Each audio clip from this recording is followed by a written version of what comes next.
Hello, it's Miss Gronberg here, and I am just super excited to share about some free books online.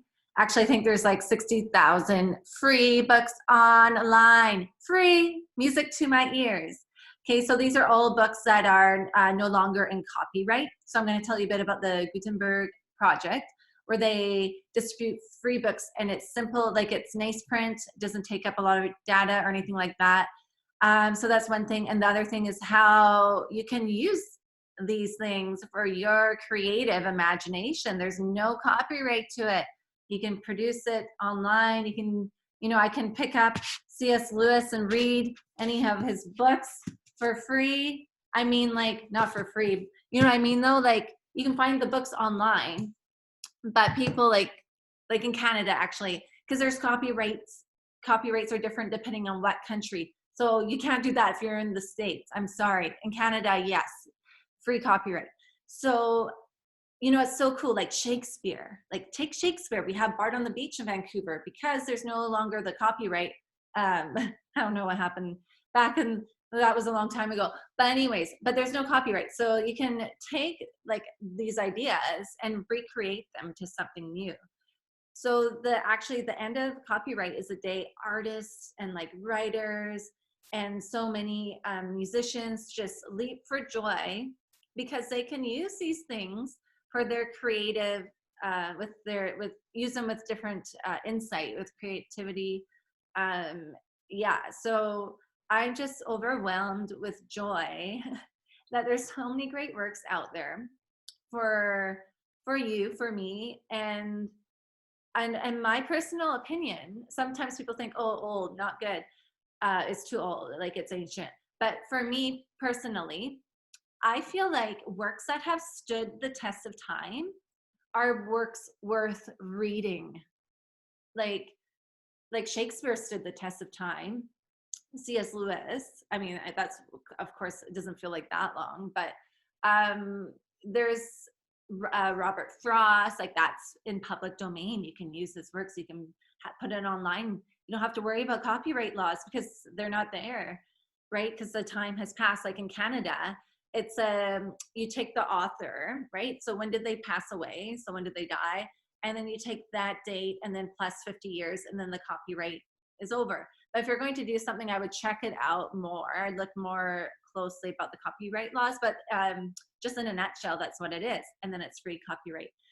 Music, you might have to look differently, but for instance, you could use like Take Me Out to the Ball Game, free copyright. Like that's an amazing song that's free for us to use, to change. And then you don't have to worry about legal issues with that. Okay, so I do want to tell you about Project Gutenberg.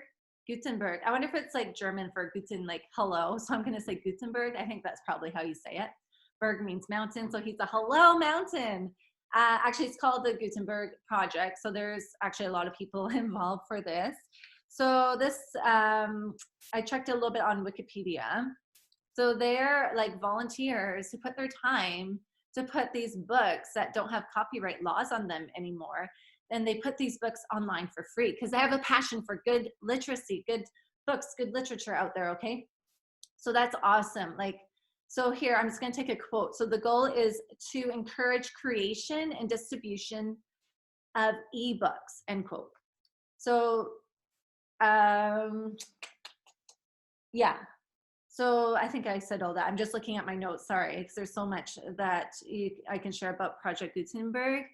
There are almost 60,000 free ebooks. They're careful to ensure its ebooks follow the American copyright laws.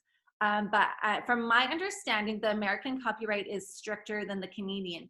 So in Canada, C.S. Lewis is online on the Gutenberg project, but you have to go to the Canadian site. Actually, I don't know if they're affiliated, but it's called Project Gutenberg Canada.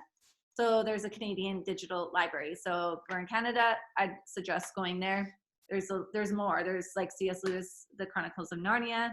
So you can read, like here, this is the whole, this is like all the chronicles, right? Starting from The Magician's Nephew, The Lion, the Witch, and the Wardrobe. So, I mean, I love a paper form, but I also love that you can access this online for free. You can print it out at home if you want to. So anyways, so in Canada only. So there are, yeah, I'm gonna go to the Project Gutenberg Canada. So this was founded in 2007, so this is newer. So if you live in Canada, you can get e-texts, e-books, and download books that are public domain in Canada, but not in other countries. But so just a warning, like if you're from Canada, but you're traveling, don't download them because it could be illegal in a different country, right? You have to be careful. So if you're in Canada, then this is fine. But when you read what Project Gutenberg, it says, or Gutenberg, it does say that, like, it gives you the warning, like if it's for this country, if you're in a different country, you have to check the copyright laws. So that's important. It seems to me, yeah, so I think I mentioned it seems that they're not as strict in Canada. What I love about the Canadian version, it primarily focuses on works by Canadian authors from Canada, and also works in Canadian French. There's tons of amazing French literature out there. Okay, parlez-vous français? Tu peux lire le livre en français aussi. Moi, c'est beau. Okay, oh, I hope my French was okay.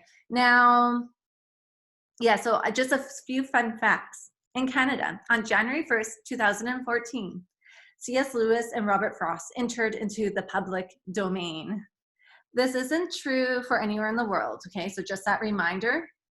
And so the end of the copyright means entering into public domain. So, yeah, so copyrights, they give, it protects the creator during their time when they're living. So it protects them.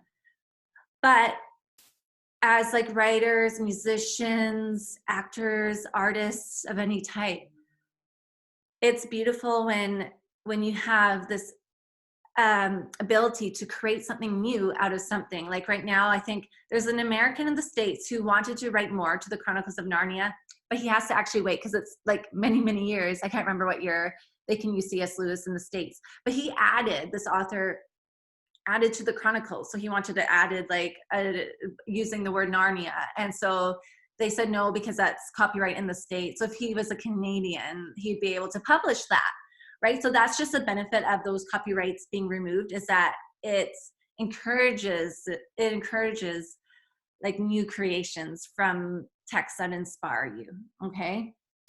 So yeah, lots of great works.